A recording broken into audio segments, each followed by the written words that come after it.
Hello guys, welcome back to my YouTube channel maths tutorial by Divesh sir.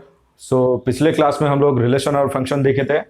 आप यहाँ पे आई button click करके पूरा देख सकते हो। इस क्लास में हम लोग डिफरेंट टाइप्स ऑफ ग्राफ्स देखेंगे और उसके डोमेन और रेंज देखेंगे। बने रहना मेरे साथ।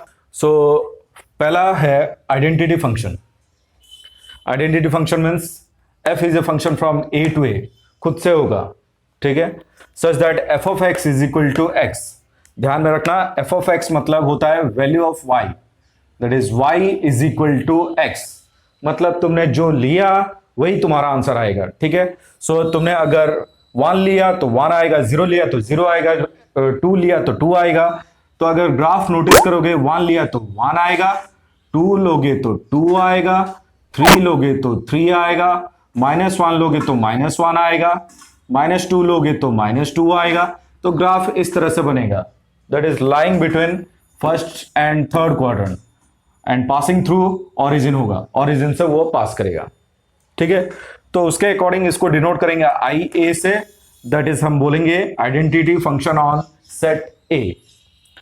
और दिमाग में रखना कि डोमेन, डोमेन मतलब वैल्यू ऑफ एक्स होता है, दिमाग में पूरा रखना।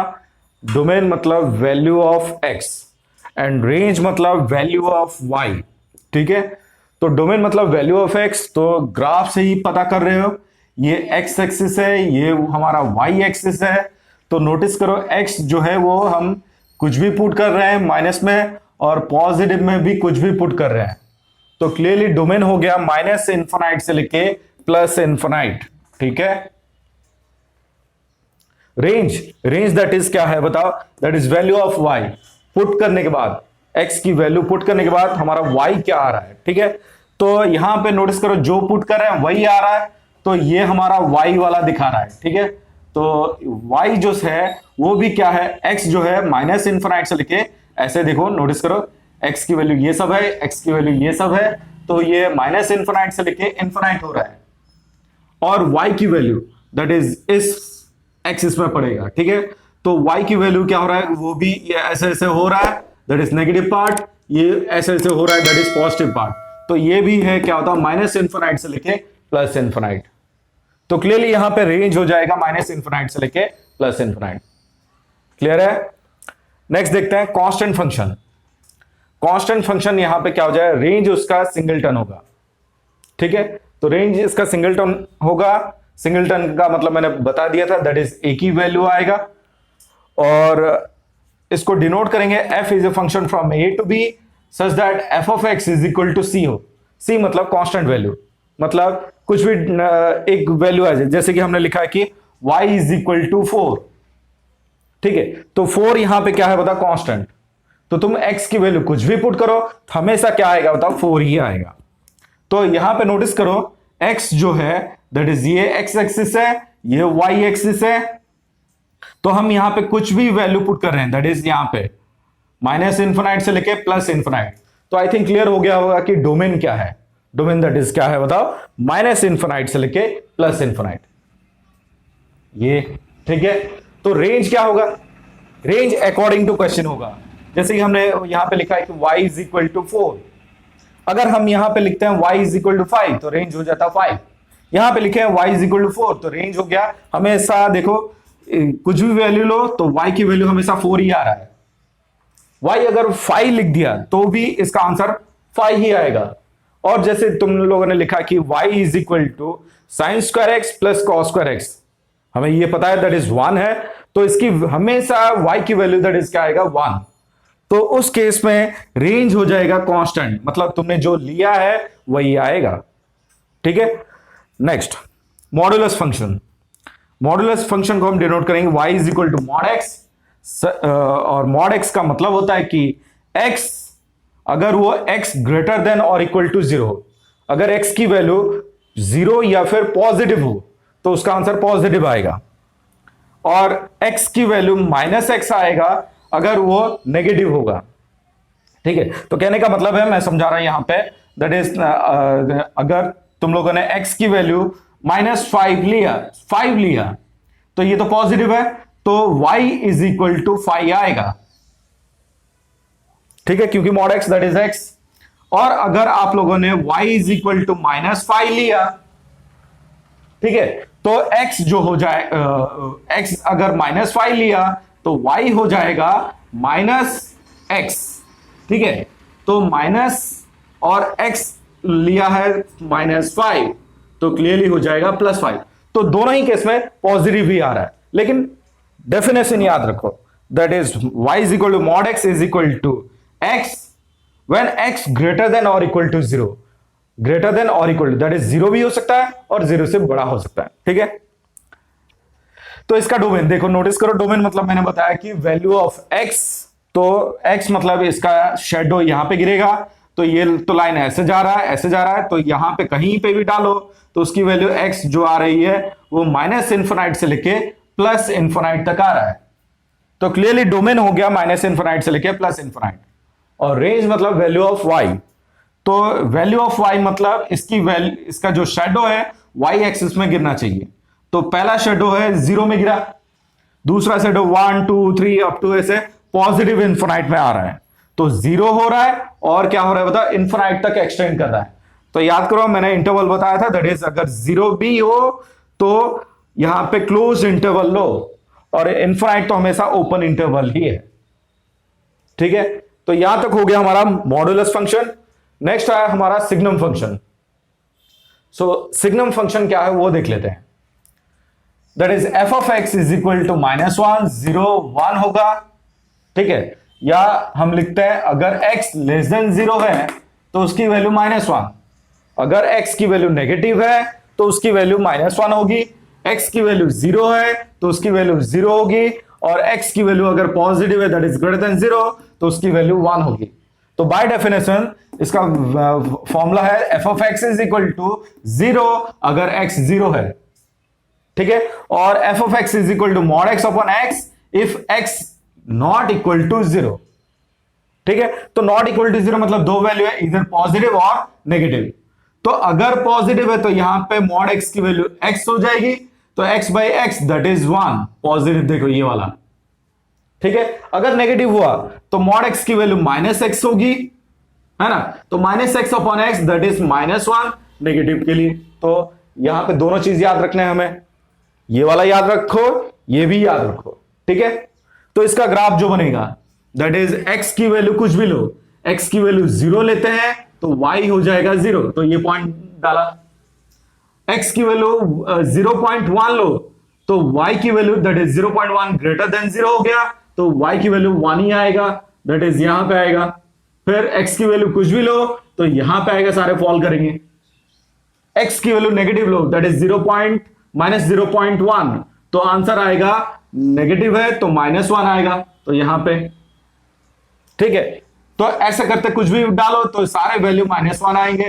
तो ग्राफ इस तरह से बन गया, दैट इज 0 में 0 होगा और ये काउंट नहीं हो रहा है, ये काउंट नहीं हो रहा है, लेकिन उसके बाद सारे वैल्यू दैट इज क्या है 1 है। तो अगेन यहां पे भी हम लोग डोमेन और रेंज फाइंड आउट कर सकते हैं। तो क्लियरली मैंने बोला है कि डोमेन मतलब value of x, that is shadow कहां x एक्सिस में कहां गिर रहा है वो देख लो। ये हो गया x एक्सिस, ये हो गया y एक्सिस, ठीक है। तो इसका शेडो देखो -इन्फिनाइट है और इसका शेडो देखो +इन्फिनाइट है। तो क्लियरली डोमेन जो है -इन्फिनाइट से लेकर +इन्फिनाइट तक है, ठीक है। लेकिन range that is value of y, range means value of y, वो कहां पे है? तो वैल्यू ऑफ y देखो y एक्सिस में कहां फॉल कर रहा है, तो y एक्सिस दैट इज 0 है और सारे वैल्यू 1 में आ रहे हैं, ठीक है। ये सारे वैल्यू -1 में आ रहे हैं यहां पे, तो ये हो गया -1। तो क्लियरली यहां पे रेंज हो जाएगा -1 0 और 1, ठीक है। नेक्स्ट है ग्रेटेस्ट इंटीजर फंक्शन। यहां हम इसको जनरली फ्लोर फंक्शन कहते हैं और इसका मतलब होता है f of x is equal to, इसको हम बोलेंगे greatest integer of x, square bracket के अंदर होगा, ठीक है। और उसका मतलब है कि x अगर 0 और 0 से 1 तक रहा, x ग्रेटर देन और इक्वल टू 0 एंड 1, 0 भी होगा और 1 नहीं होगा, उसके बीच में रहा तो सारे वैल्यू 0 होंगे।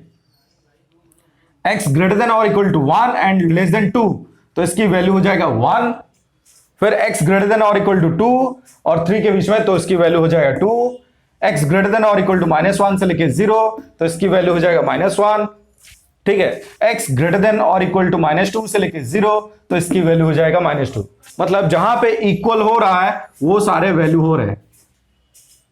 ठीक है, तो यहां पे हम ड्रॉ करते हैं 0 से लेके 1। देखो x की वैल्यू 0 लिया तो आंसर आया 0। ठीक है, x की वैल्यू 0.1 लिया तो भी आंसर आएगा y की वैल्यू दैट इज 0। फिर x की वैल्यू 0.5 लिया तो भी y की वैल्यू आएगा 0। तो इस तरह से ये ग्राफ बना। लेकिन जैसे ही तुम 1 लोगे, x की वैल्यू ये रहा 1 लोगे तो 1 आया तो y की वैल्यू हो जाएगा 1, मतलब ये। फिर 1.5 लिया तो भी y की वैल्यू 1, फिर 1.9 लिया तो भी वैल्यू 1। लेकिन जैसे ही 2 लोगे तो आंसर आ जाएगा 2, ये वाला। ठीक है, तो इस तरह से ग्राफ बना। वैसे ही इंटीजर यहां पे 3 लिया तो यहां पे आ जाएगा y की वैल्यू दैट इज 3, ये काउंट नहीं होगा, ऊपर चढ़ जाएगा। ठीक है, इस तरह से मूव करेगा। यहां पे भी x की वैल्यू लो दैट इज -0.1, तो y की वैल्यू -1। ठीक है, और x की वैल्यू -0.5 तो y की वैल्यू हो जाएगा -1। x की वैल्यू -0.9 तो भी वैल्यू हो जाएगा -1। लेकिन जैसे ही x इज इक्वल टू -1 होगा, वो भी -1 है। ठीक है, लेकिन उसके बाद दैट इज -1.1 तो x की वैल्यू हो जाएगा -2। -1.1 दैट इज -2 से लेके 0 के बीच में है, तो उसकी वैल्यू हो जाएगा -2। ठीक है, तो इसको हम लिखते हैं दैट इज -1.2। ठीक है, तो नंबर लाइन जो है, नंबर लाइन के इस तरफ के इंटीजर वैल्यूज आएंगे ग्रेटेस्ट इंटीजर ऑफ x। अगर मैंने -1.2 लिया है तो क्लियरली ये -2 और -1 के बीच में है, तो इसकी वैल्यू हो जाएगा -2। लेकिन 0.5 लिया तो इसकी वैल्यू हो जाएगा 0। 1.5 लिया तो इसकी वैल्यू हो जाएगा 1, क्योंकि ये 1 और 2 के बीच में है, तो इस तरफ का होगा। ठीक है, मतलब लेफ्ट साइड का होगा, तो लेफ्ट साइड की इंटीजर लेना है। ठीक है, तो ये हो गया हमारा ग्रेटेस्ट इंटीजर ऑफ x।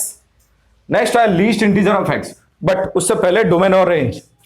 देखो यहां पे डोमेन हम कुछ भी ले सकते हैं, x की वैल्यू, डोमेन मतलब x वैल्यू ऑफ x, तो हम यहां पे कुछ भी ले रहे हैं, -इनफिनाइट से लेके इनफिनाइट। लेकिन जो रेंज है वो हमेशा क्या आ रहा है, दैट इज 0 आ रहा है, 1 आ रहा है, y की वैल्यू नोटिस करो, दैट इज 0 आ रहा है, 1 आ रहा है, 2 आ रहा है, 3 आ रहा है, y की वैल्यू दैट इज -1 आ रहा है, y की वैल्यू दैट इज -2 आ रहा है। तो सारे के सारे इंटीजर आ रहे हैं, इंटीजर आ रहे हैं, तो रेंज उसको मैंने z लिख दिया, दैट इज क्लियरली इंटीजर। ठीक है, ये हो गया हमारा ग्रेटेस्ट इंटीजर फंक्शन। नेक्स्ट है least integer function, that is f of x is equal to least integer of x। देखो ये स्क्वायर ब्रैकेट है, ये स्क्वायर ब्रैकेट नहीं है, लेकिन स्क्वायर ब्रैकेट की तरह नीचे का जो यहां पे ब्लॉक है उसको ब्लॉक नहीं किया गया है। ठीक है, तो इसको हम डिनोट करेंगे लीस्ट इंटीजर ऑफ x से, और इसका मतलब होता है कि दैट इज अगर -1 से लेके 0 है तो आंसर होगा 0। वहां पे 0 से लेके 1 था तो आंसर था 0, यहां पे उल्टा है। ठीक है, अगर 0 से लेके 1 होगा तो आंसर होगा 1। यहां पे लीस्ट इंटीजर में राइट साइड इंटीजर लेना है, ध्यान रखना, लीस्ट इंटीजर में राइट साइड इंटीजर लेना है और ग्रेटेस्ट इंटीजर में लेफ्ट साइड इंटीजर लेना है। सेम हियर, 0 से लेके 1 आया तो 1, 1 से लेके 2 आया तो 2 ही लेना है। ठीक है, अगर 1.5 है तो लीस्ट इंटीजर में क्या हो जाएगा, दैट इज 1.5, 1 और 2 के बीच में है, तो राइट साइड वाला इंटीजर लेना है, दैट इज 2। लेकिन अगर वही चीज ग्रेटेस्ट इंटीजर हो जाता है तो 1.5 क्लियरली 1 और 2 के बीच में है। ठीक है, मैंने बोला ग्रेटेस्ट इंटीजर मतलब लेफ्ट साइड वाला इंटीजर, दैट इज 1, ये दिमाग में रखो। ये हो गया 1, ये हो गया 2, तो 1.5 क्लियरली यहां पे है, इन दोनों के बीच में है। कुछ भी ले सकते हो, 1.5, 1.3, 1.37 कुछ भी ले सकते हो, लेकिन 1.37 नोटिस करो 1 और 2 के बीच में है। अगर ग्रेटेस्ट इंटीजर पूछा गया है तो लेफ्ट साइड वाला इंटीजर लो, दैट इज 1। अगर लीस्ट इंटीजर फंक्शन पूछा गया है तो राइट साइड वाला लो, दैट इज 2। ठीक है, तो उसके अकॉर्डिंग हमने लिख दिया, और इसको हम सीलिंग फंक्शन कहेंगे, और इसका ग्राफ इसके अकॉर्डिंग है। देखो राइट साइड वाला हो रहा है, दैट इज ये काउंट हो रहा है, ये काउंट हो रहा है, ये काउंट हो रहा है, ये काउंट हो रहा है, बट लेफ्ट साइड वाला काउंट नहीं हो रहा है। तो ग्राफ उसी तरह बनेगा लेकिन राइट साइड में है। इसका ग्राफ उसी सेम ही है लेकिन लेफ्ट साइड में, ठीक है, ये राइट साइड में, ये लेफ्ट साइड में, ठीक है। तो इसका डोमेन मतलब वैल्यू ऑफ एक्स, कुछ भी आ रहा है, सारे आ रहे हैं, तो माइनस इन्फिनाइट से लेके इन्फिनाइट। रेंज दैट इज हो जाएगा वैल्यू ऑफ वाई। तो नोटिस करो value of Y that is ये है -1, ये है 0, ये है 1, ये है 2, ये आ जाएगा 3, ये आ जाएगा -2। तो मतलब सिर्फ इंटीजर ही आ रहे हैं, तो डायरेक्ट लिख दो z। सो यहां तक था हमारा कुछ ग्राफ। नेक्स्ट सेगमेंट में भी हम ग्राफ कंटिन्यू करेंगे, सो मेरे साथ बने रहना। Thanks for watching.